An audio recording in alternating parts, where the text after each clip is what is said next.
Vamos a pedirle a la Virgen que nos ayude en esta charla. En el nombre del Padre, del Hijo y del Espíritu Santo. Madre Santísima, Madre del Verbo encarnado, de la sabiduría encarnada, te pedimos que interceda por nosotros en este momento para que sea Jesús el que dé esta plática y también disponga nuestros corazones para aprender y para poner en práctica sus enseñanzas. Dios te salve María, llena eres de gracia, el Señor es contigo. Bendita eres entre todas las mujeres y bendito es el fruto de tu vientre, Jesús.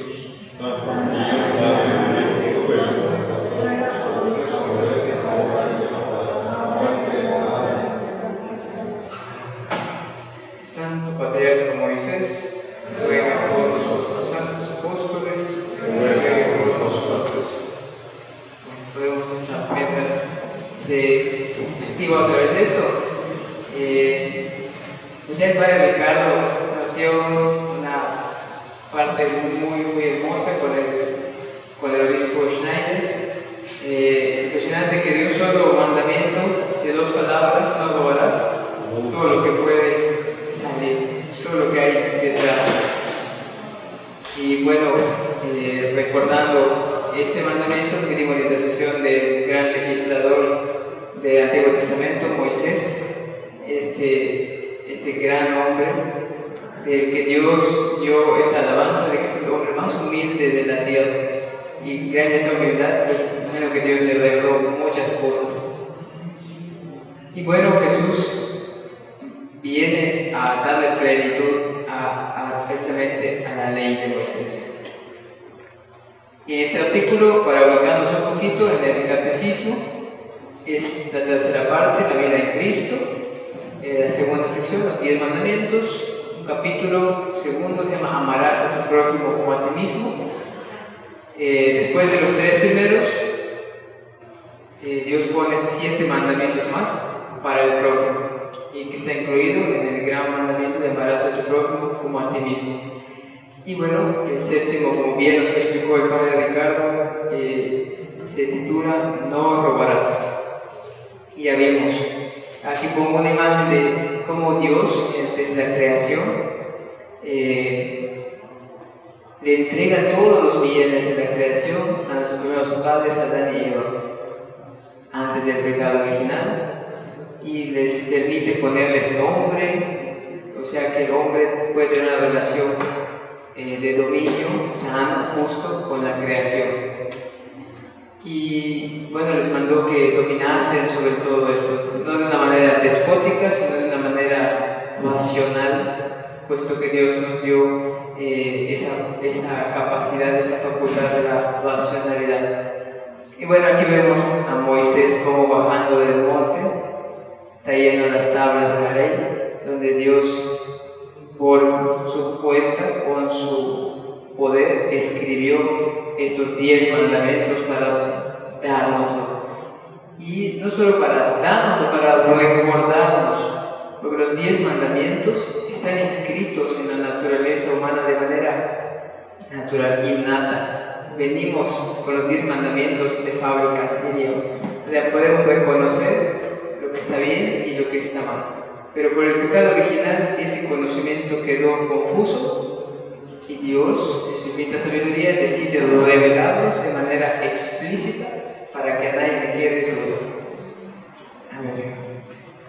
Bueno, entonces, a mí me tocó la segunda parte de este artículo de No robarás, y básicamente vamos a profundizar un poquito más en tres aspectos. Cómo nos relacionamos con los bienes materiales que Dios nos ha dado para nuestro uso, para nuestra vida, en la actividad económica social, en las relaciones internacionales, va a ser el quinto punto, y la limosna, el sexto punto. Probablemente me equivoque en algunas partes, pero ahí sobre la marcha. Si digo algo erróneo, pues déjame también. Bueno, la actividad económica social. Como seres humanos somos seres sociales, y como seres humanos también somos corporales, tenemos materialidad, y Dios nos creó así en una dependencia con la creación. Necesitamos comer, necesitamos agua, bienes materiales para mantener nuestro ser y para mejorar. Y bueno, desde Adán, desde que pusieron a Adán en el paraíso, no lo pusieron solo así, le dijeron, vas a cultivar el jardín del Edén. Tenía que trabajar, obviamente sin cansancio, con mucho gusto, sin calor, pero bueno, nos tocó el pecado y ahora a trabajar con el sudor de la frente, dice Jesús, dice Dios a Adán. Entonces no le quitó el deber de trabajar. Entonces, como seres humanos tenemos el deber de trabajar para proveernos de los bienes que necesitamos y también para contribuir al bien de la sociedad, porque somos seres sociales también. Creó Dios, hombre y mujer los creó. Entonces, desde que los creó una familia. Y bueno, el trabajo es para el bien de las personas, como estamos mencionando. Responde al plan de Dios sobre el hombre. Dios quiere que el hombre trabaje y pues trabajar es un buen deber. Aquí está, el que no quiera trabajar, que no coma, dice San Pablo, porque bueno, los tesalonicenses, como ya era la conciencia de que Jesús venía, decían pues ¿para qué trabajamos? Pero les dijo no, mientras venga ustedes tienen que trabajar, y así que nos tiene que agarrar trabajando el Señor. Y el ejemplo vivo de Cristo que trabajó, el hijo del artesano, le dicen en el Evangelio. Entonces, trabajar también puede ser redentor, está incluido en la redención de Cristo. Cristo también con su trabajo ganó méritos y esos méritos también tienen un valor infinito porque son de una persona divina. Bueno, aquí vemos una imagen de nuestro primer padre, día después del pecado original, con Eva, ahí entre los dos trabajando. Y pues es un medio de santificación. Dios no le quitó el trabajo a Adán porque también era una manera de llevar la cruz, de que se acuerde de que a pesar del pecado Dios le sigue manteniendo su bendición en el trabajo y aunque con sufrimiento le seguía proveyendo de lo necesario. Y bueno, el trabajo también de esta manera honra los dones, los regalos que Dios nos ha dado y los talentos que hemos recibido para manejar los bienes materiales. Y como tal, el trabajo es muy importante que lo veamos no como un fin en sí mismo. El trabajo es algo muy bueno, pero no es un fin en sí mismo, no es lo más importante. Es un medio, un instrumento necesario, pero el hombre es el autor y el destinatario del trabajo. Por eso la explotación laboral no está justificada, porque se está viendo a la persona humana como un medio, un instrumento para obtener otro fin. En este caso, este criterio siempre nos debe de guiar. Incluso en nuestra vida cotidiana, no voy a vivir para limpiar mi casa todo el día. Tengo que tenerla limpia, pero de tal manera que pueda yo también disfrutar de tiempo libre con mi familia, conmigo, con Dios especialmente. Entonces el trabajo es un medio. Y bueno, como tal, como persona humana, tenemos el derecho a la iniciativa económica. Podemos trabajar para lograr un fruto económico que nos ayude, según las legítimas disposiciones, en el presupuesto de que las legítimas disposiciones del que gobierna pues sean justas, estén acorde al bien común. Y bueno, esto requiere que haya una organización, que se ordenen los choques de intereses desde las empresas, obreros, sector público. ¿Y cuál es el criterio para ordenar eso? Bueno, lo que vimos anteriormente, el hombre es el autor y el destinatario del trabajo. Tenemos que siempre guiarnos por el bien real del ser humano. Y pues el Estado tiene una responsabilidad importante en este rol, porque su principal responsabilidad es generar una seguridad que permita a las empresas, los obreros y todos, pues tener esa garantía de que su trabajo, sus bienes se van a respetar. Y pues también como laicos, esta parte de la presentación, se me estaba yendo, es muy enfocada a ustedes, porque aunque la Iglesia tiene una doctrina social y puede enseñar respecto a lo social y económico, no es su deber propiamente hacer actividad económica y hacer actividad legislativa, sino que su deber, ahí lo vamos a ver más adelante, es enseñar lo que es propio de la persona humana en vistas a la salvación, y por eso puede enseñar algo sobre lo social y lo económico. Pero ya propiamente los que están encargados de hacer esto, de llevar esto a la práctica, son ustedes los laicos, en su vida económica, en su vida cotidiana, si son empresarios, si forman parte de algún organismo público. Entonces ahí tienen un gran campo y una gran llamada para activar todos estos principios evangélicos y tratar de que lo que se dice en el no robarás, que es muy amplio, pues sea una realidad con Dios. Y bueno, también que haya una justa distribución del trabajo y de el disfrute de los frutos del trabajo, los beneficios, el dinero, pero también los beneficios que trae, no solamente cuánto gané, sino que qué más puede generar un bienestar de una empresa, que las familias tengan, por ejemplo, cierta seguridad. Entonces una empresa la puedo favorecer en la medida en que promueva en sus trabajadores pues el sano orden o la suficiente manutención para su familia. De hecho, estábamos revisando un poquito esos dos principios que mencionó el padre Ricardo de el destino universal de los bienes. O sea, cuando Dios entrega la creación al ser humano, lo entrega para todos los seres humanos, no solamente los actuales, sino también los futuros. Y el derecho de propiedad por otra parte. Pareciera como que se contradicen en ciertos aspectos. Bueno, entonces, ¿qué podemos hacer? El derecho a la propiedad privada no puede contradecir el destino universal de los bienes.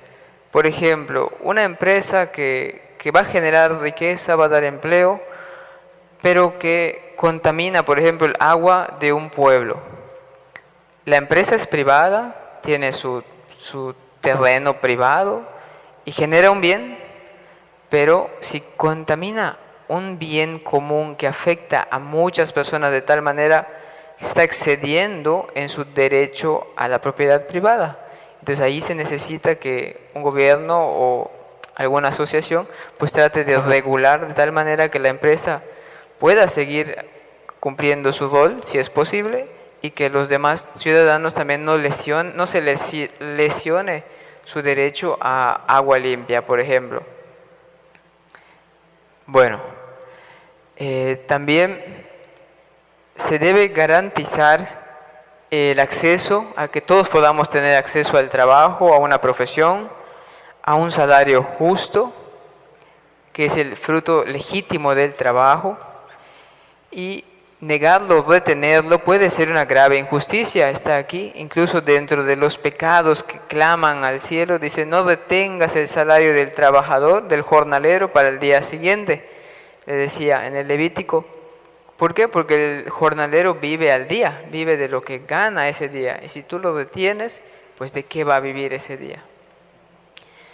Y pues el criterio de cuánto debe ser un salario justo, esto es pues la tarea de los economos o los que ven el sistema financiero de los países, pues que alcance para vivir dignamente con su familia, material, social, cultural, espiritualmente. No solamente te ofrezco tanto, tómalo o déjalo. Entonces debe de considerar esto de que pueda vivir dignamente. En la práctica es algo pues bastante complicado, porque los precios suben, hay especulación y bueno, hay muchas cosas que influyen en esto. Se habla de un salario mínimo, que a veces es muy mínimo, y pues habría que considerar realmente cuáles son todos estos criterios para vivir dignamente.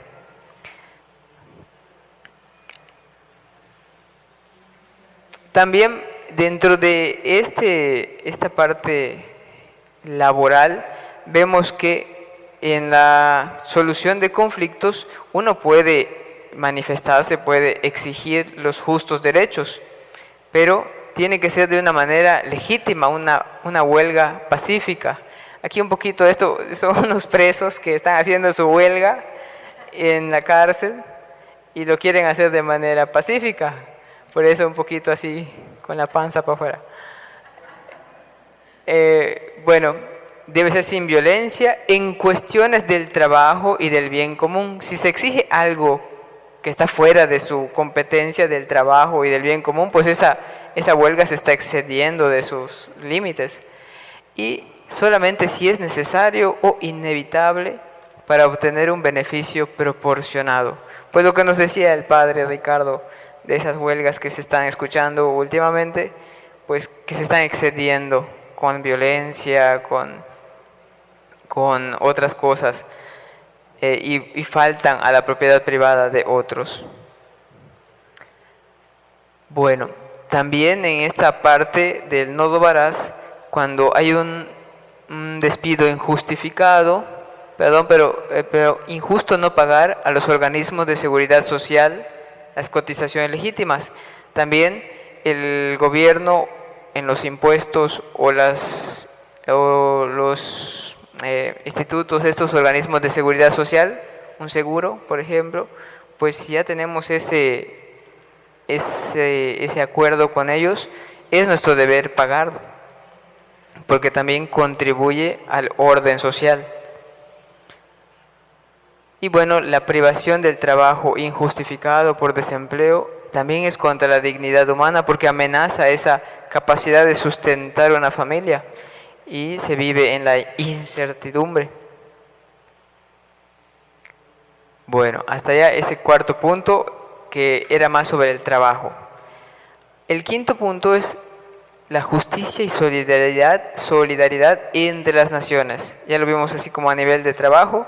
Ahora a nivel internacional, a nivel global, mencionó el padre el globalismo, esta tendencia de que con la tecnología, el conocimiento que se cuenta actualmente, se pudiera manejar el mundo muy centralizadamente, pero esto conlleva a que pues un grupo de interés con el poder básicamente aplicar la ley de la selva, la ley del más fuerte o del más inteligente. Pareciera que tiene su gran ventaja de que todo puede fluir, todo se puede centralizar, pero si ese gobierno central no está guiado por Dios, básicamente va a ser otro régimen de esclavitud, pero más con apariencias más bonitas, podríamos pensar. Bueno, eso es como comentario general. Bueno, el catecismo, aprovechando este mandamiento, llama también a las naciones. Seamos conscientes de que también el Papa San Juan Pablo II, que influye mucho en la creación de este catecismo, pues le tocó vivir todo esto del régimen comunista, nazista, las guerras, la desigualdad social, en carne propia, ahí en Polonia le tocó vivir todo esto. Entonces llama a las naciones también por medio de este catecismo a la justicia. De manera general se sabe que pues hay mucha desigualdad internacional entre países ricos y países pobres. Algunos que pues sí han invertido por las situaciones históricas, culturales, se han visto beneficiadas y está bien, pero si ya tienen un bien que Dios les ha permitido, la justicia que pide la caridad, pues es que ellos también compartan su conocimiento y ayuden a las demás naciones.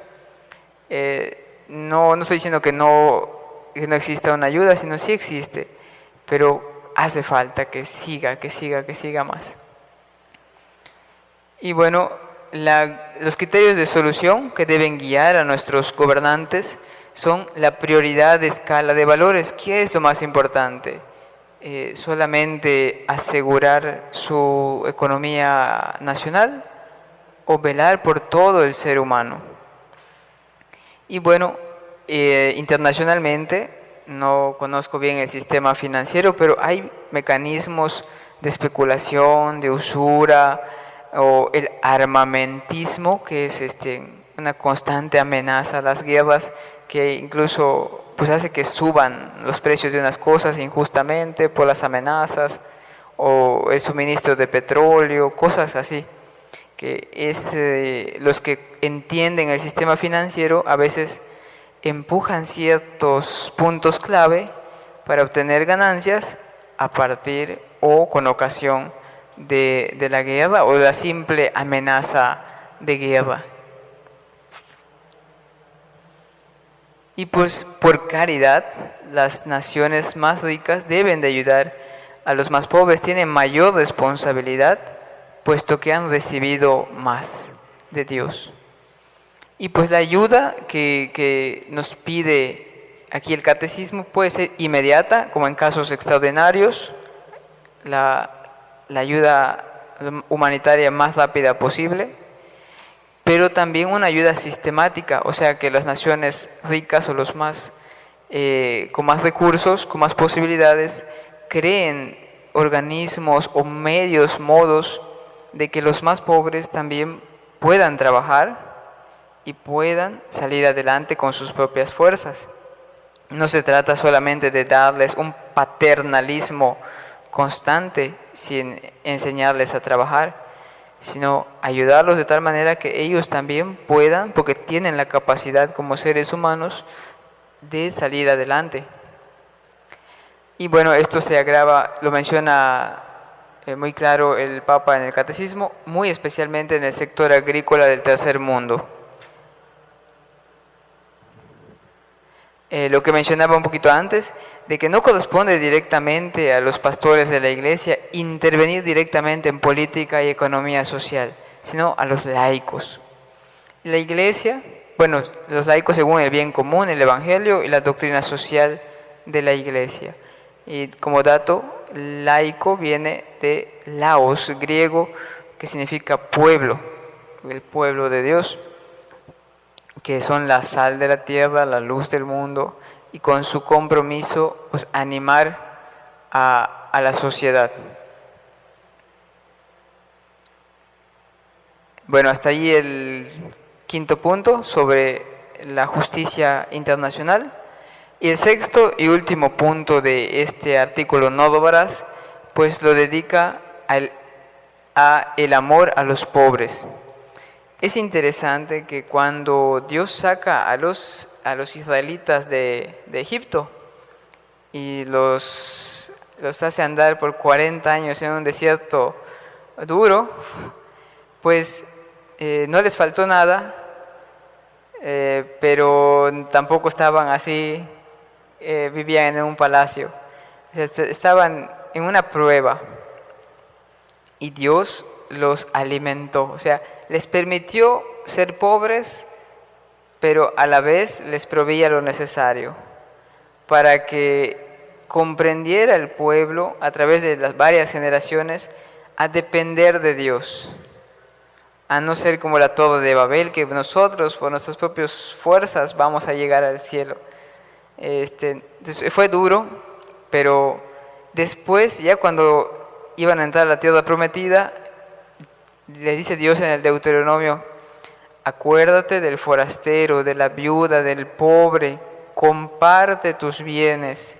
Cada 3 años vas a sacar el diezmo de tus cosechas y lo vas a dar a los pobres. Porque acuérdate que forastero esclavo fuiste, forastero fuiste. Entonces Dios les permite a ellos experimentar la pobreza para poder luego compadecerse de los pobres. Y es interesante que Jesús, cuando aquella mujer que se dice que es María Magdalena, rompe un perfume muy caro y baña a Jesús con eso, y dice Jesús ahí, lo adelanta a mi sepultura, y se queja Judas, que por qué no lo utilizaron para darlo a los pobres. Y Jesús utiliza una cita del Deuteronomio y le dice, a los pobres los tendrán siempre. Y de hecho Dios a Moisés le dijo, a los pobres los tendrán siempre, pero de los bienes que yo les dé, compártanlo con los pobres. O sea que en la providencia divina, Dios permite que unos que tenga menos y otros más. Pero esto con una ocasión o con un motivo, pues, de la sabiduría divina, que es compartir. Dichosos los que tienen el privilegio de tener más para compartir, porque dice Jesús, lo enseña San Pablo, hay mayor alegría en dar que recibir. Y pues también el pobre se alegra y recibir con humildad y agradecimiento. Y ante Dios todos somos pobres, porque todos necesitamos de Él. Entonces, y no me importa ser pobre, porque el que me da es inmensamente rico. Y hay una enseñanza de San Juan Crisóstomo que compara un poquito.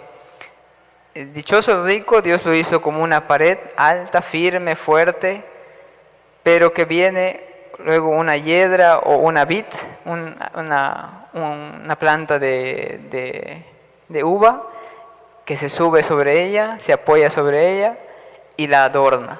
Entonces así Dios hace paredes fuertes, pero sin nada que les adorne, pues solo están allá los ricos. Pero viene un pobre que con la ayuda de la pared se sube y con su ayuda da frutos y pues la adorna.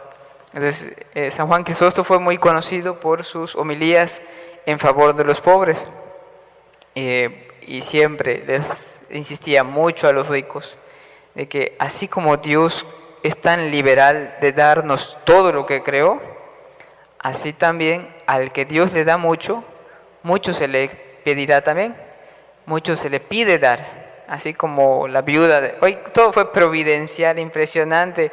No estaba planeado este mandamiento para ese evangelio que escuchamos hace rato. Todo así, desde la eternidad Dios así lo puso. Yo cuando lo escuché, wow, no estaba planeado. Padre Ricardo sabía eso. Pensé que lo planeó, pero no. Fue todo así, diosidencia. Como la viuda pobre dio proporcionalmente más, porque era todo lo que tenía.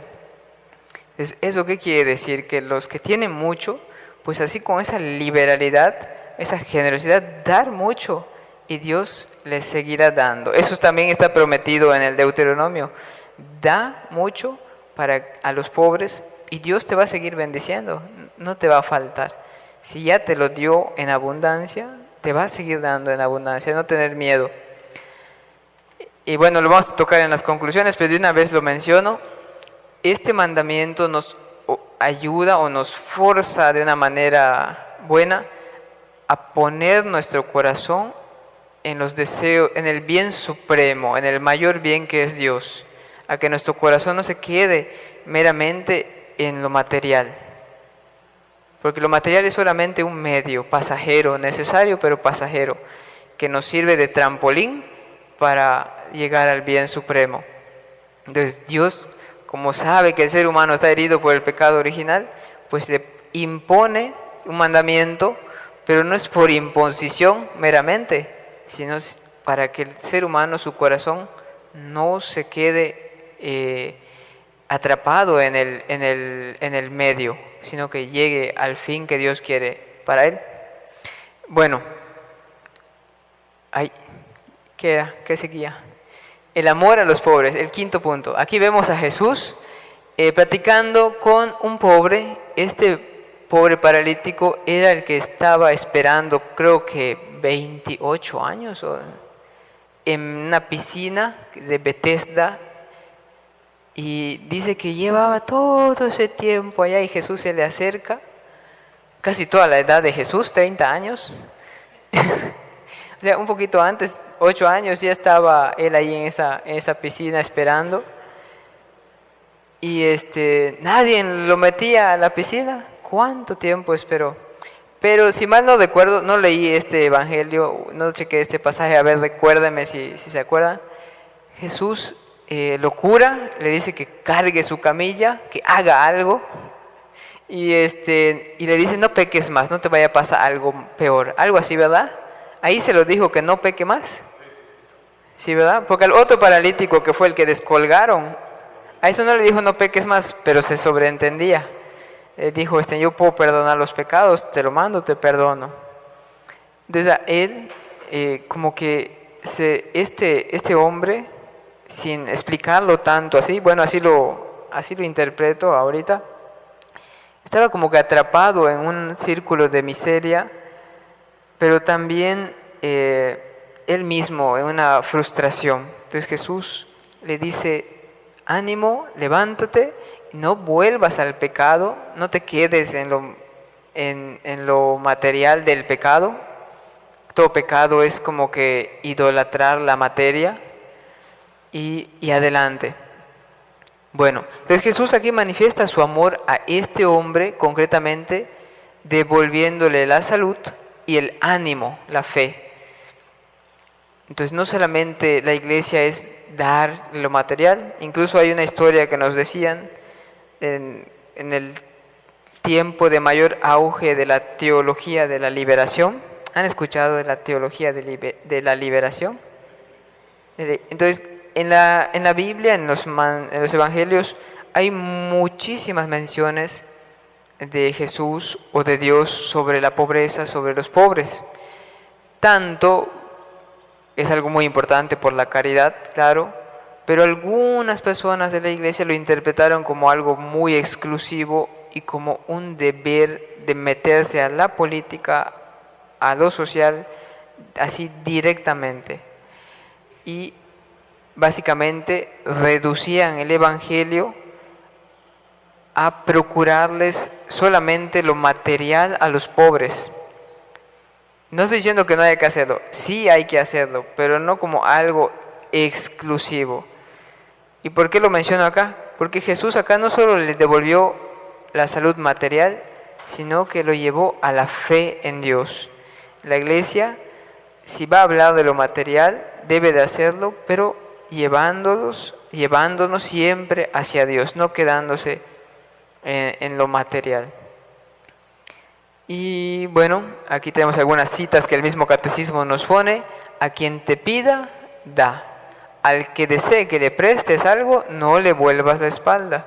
Jesús como aquí pone este mandamiento en aplicación a que no tengamos apego a nuestros bienes que Dios nos ha dado. Si nos los ha dado es por algo, para dar también. Gratis lo recibiste, dadlo gratis cuando tengamos un talento o algo. Y Jesucristo reconocerá a sus elegidos en lo que hayan hecho por los pobres. Aquí no se ve mucho, pero es Jesús que está con los ángeles, testigos del juicio final, separando a las ovejas de los cabritos. Cuando Jesús se siente como juez a juzgar y les dice a unos: vengan benditos de mi Padre, porque cuando tuve hambre me dieron de comer, cuando tuve sed me dieron de beber, cuando estuve desnudo me vistieron, cuando estuve en la cárcel me visitaron. ¿Y cuándo lo hicimos, Señor? Pues cuando lo hicieron con el más pequeño de mis hermanos, conmigo lo hicieron. Bueno, gracias, Señor. Pero, y a los otros: va, apartaos de mí, malditos, porque no me dieron de comer, no me dieron de beber. Y todavía responde: ¿y cuándo? Pues cuando no lo hicieron con los más pequeños. Entonces Jesús quiere que nos parezcamos a su Padre, que da a todos, que da con liberalidad. Y pues este gran mandamiento de la caridad, de amar al prójimo como a sí mismo, pues nos debe impulsar a procurar, en la medida de lo que Dios nos permita, también tener esa caridad con los más necesitados. La buena nueva anunciada a los pobres es un signo de la presencia de Cristo. Principalmente Jesús eligió a personas pobres humildes para anunciar su reino, para que se vea con evidencia de que el reino que está proclamando Jesús no viene del poder humano, sino que viene de Dios. Y bueno, está inspirado en el Evangelio de las Bienaventuranzas, lo que también escuchamos antes de la lectura del Evangelio, el cántico evangélico, la antífona exactamente, dice: dichosos los pobres de espíritu, porque de ellos es el reino de los cielos. Entonces dice Jesús, no es tanto no tener riquezas, sino no tener apego en el corazón a esas riquezas. Y también, pues toda esta limosna que nos pide dar Dios está inspirado en la pobreza de Jesús. Dios se hace pobre para poder enriquecernos con su pobreza, dice San Pablo, y para poder ejercer con Él también caridad. Y en su atención a los pobres, como veíamos que atendía a los pobres. Y pues también el amor a los pobres es también uno de los motivos del deber de trabajar con el fin de hacer partícipe al que se halle en necesidad. O sea, también podemos tener ese buen motivo. Voy a trabajar para sustentar a mi familia y tener un sano deseo de bienes. Señor, regálame un poco más para que yo pueda dar un poco más, si Él lo quiere así. Y no abarca solo la pobreza material, sino pues también las formas de pobreza cultural y religiosa. Por eso Jesús dice en las obras de misericordia, bueno, los incluye en las obras de misericordia, el magisterio, enseñar al que no sabe. Porque no solamente es darle de comer, también lo mejor es enseñarle a ser un mejor ser humano cada día, a conocer a Dios. Y bueno, acá es una fuerte llamada a los ricos.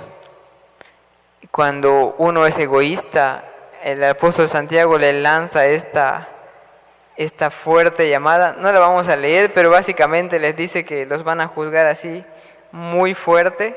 Les voy a dejar la presentación luego a don Víctor si la quieren pedir. Y bueno, aquí también lo menciona el padre Ricardo, este rico, tuve muy buena cosecha, ¿qué voy a hacer? Voy a destruir estos graneros chiquitos, voy a hacer otros más grandes, a ver.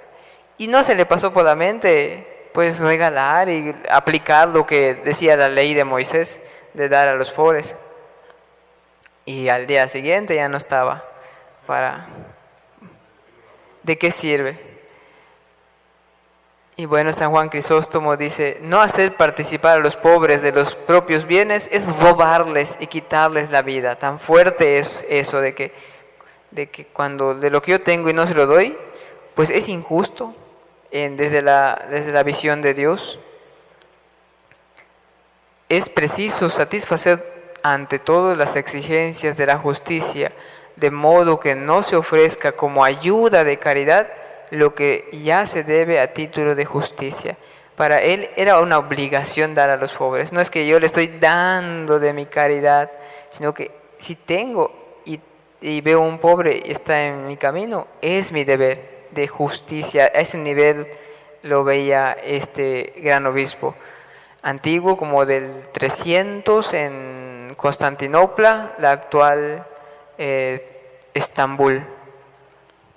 San Gregorio Magno, otro gran papa, dice, cuando damos a los pobres las cosas indispensables, no les hacemos unas liberalidades personales, sino que les devolvemos lo que es suyo. Más que realizar un acto de caridad, lo que hacemos es cumplir un deber de justicia. Y bueno, aquí vemos las obras de misericordia, son acciones caritativas mediante las cuales ayudamos a nuestro prójimo en sus necesidades corporales y espirituales. A instruir, aconsejar, consolar, confortar, son obras espirituales de misericordia. También perdonar y sufrir con paciencia. Las corporales son especialmente dar de comer al hambriento, techo al que no tiene, vestir al desnudo, visitar a los enfermos y a los presos, enterrar a los muertos. Y bueno, entre estas obras, la limosna hecha a los pobres es uno de los principales testimonios de caridad fraterna y también una práctica de justicia. Cuando damos limosna, ejercemos estas dos virtudes, la caridad y la justicia también. Y Jesús lo dice así, el que tenga... esto lo dice San Juan Bautista en el Evangelio de San Lucas, el que tenga 2 túnicas, que las reparta con el que no tiene, el que tenga para comer, que haga lo mismo.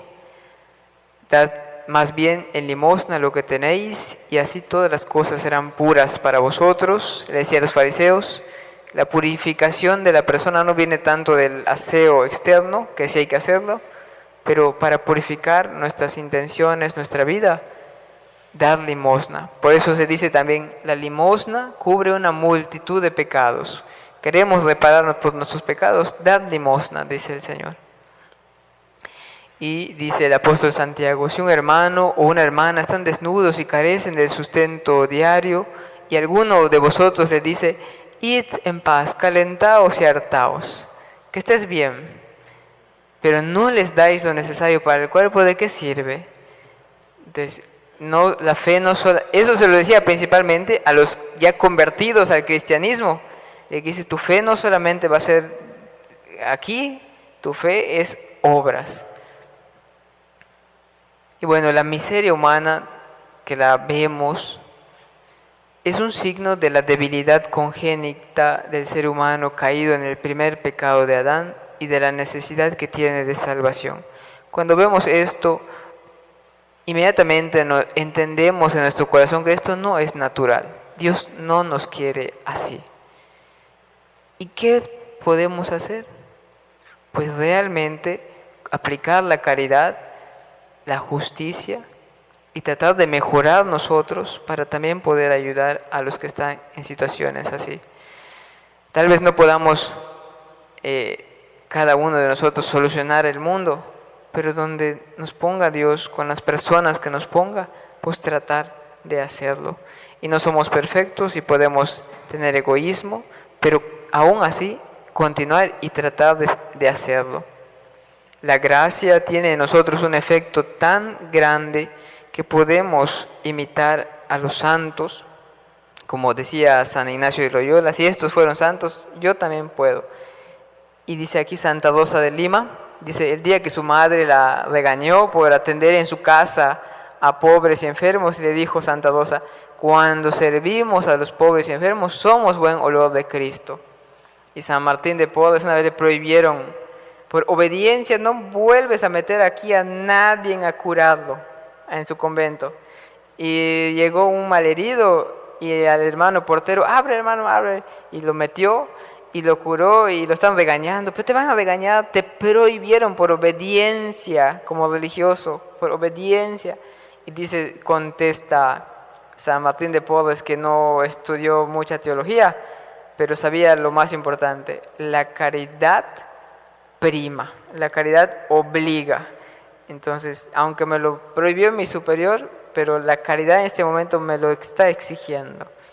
Y lo hacía, pero claro, no hay que abusar por cualquier cosa. Ahí se estaba entendiendo que una persona tenía una necesidad extraordinaria. A ver, ¿qué más? Aquí vemos un ejemplo muy gráfico, muy fuerte en Primera de Reyes, capítulo 21, el rey Acab con su esposa Jezabel. Ya había pasado bastantito tiempo del rey David, pues tenían su palacio al lado de la viña de este hombre que se llamaba Nabot, y le dice el rey, Nabot, dame tu viña y yo te doy otra, mejor. Y Nabot dice, no, porque esta viña pues es herencia de mis papás, la quiero mucho, tengo un gran afecto, no material, sino humano, espiritual por esta viña. Y el rey se fue a su palacio y se puso triste, dejó de comer, y todo por una viña. Y la reina, que era la realidad la que manejaba al rey, Jezabel, le dice, pues no eres tú el rey, le dice. Y se fue en nombre del rey, hizo unas calumnias a Nabot y dijo, convoquen a los ancianos y digan que Nabot maldijo a Dios y no sé qué, y apedréenlo y que se muera. y lo selló con el anillo del rey. Y pues lo hicieron así los jueces del pueblo. Ya que se murió Nabot, le dice, pues ahorita sí puedes ir y tomar posesión de la viña. Y se contentó Nabot y es la viña y no sé qué, y la convirtió en lo que él quería. Pero estaba el profeta Elías en ese entonces, el profeta de fuego, y va y le dice al rey, en el mismo lugar donde los perros lamieron la sangre de Nabot, ahí van a lamer la tuya. Y se fue. Y esa Jezabel era pagana, tenía otros dioses, o sea, estaban buscando la manera de matar al profeta Elías. Y pues pasa tiempo y Dios no se olvidó de eso. Y en la batalla que tuvo este rey con otro pueblo, se disfrazó para que no lo identificaran como rey y no lo mataran, no lo intentaran matar más rápido. Pero de la nada una flecha perdida llegó y ¡chas! Ahí murió. Y en el camino que se acercaba, en el lugar donde habían matado a Nabot, ahí también los perros lamieron su sangre. Entonces Dios hizo justicia. Bueno, aquí lo vemos. Aquí matan a Nabot, Elías le dice qué va a pasar y aquí una flecha le llega. Aquí vemos otro ejemplo que Jesús dio, el rico Epulón, y Lázaro el pobre a las puertas de su casa. No estoy muy seguro, pero en la mentalidad oriental, tal vez un poquito más en los musulmanes, se tiene la creencia de que la bendición de Dios se manifiesta en las riquezas. Y en parte sí. Entonces, cuando Dios castiga a alguien, le priva de riquezas, lo deja en la miseria, es un castigo de Dios. Incluso a mi abuelito le tocó trabajar con un turco y estaban sentados en una ocasión en la calle y pasó una viejecita pidiendo limosna y él dijo, yo no dar porque Dios está castigando, dice. Y mi abuelo agarró y le dio su limosna a la viejecita. Entonces, y mi abuelo dice, estos turcos ven que no dan nada porque así lo ven, no voy a dar a este pobre miserable porque Dios lo está castigando.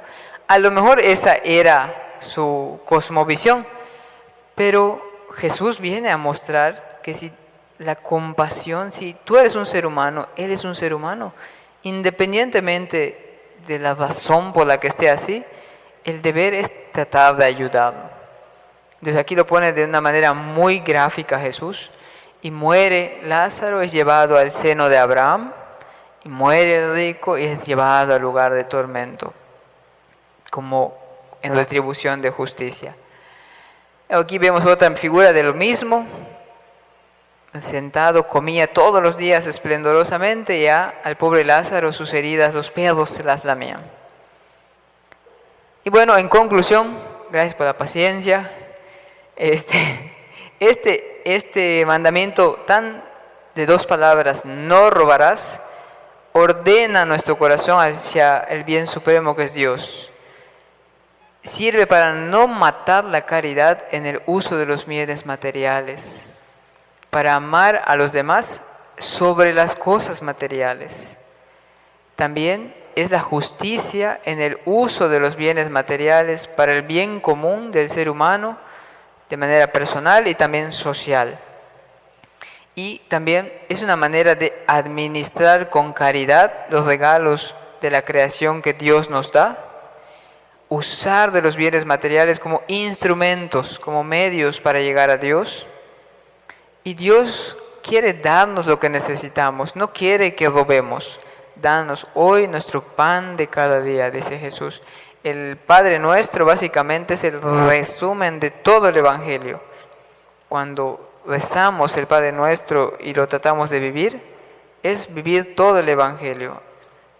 Y dice Jesús, como dijo hoy, dichosos los pobres de espíritu, porque de ellos es el reino de los cielos.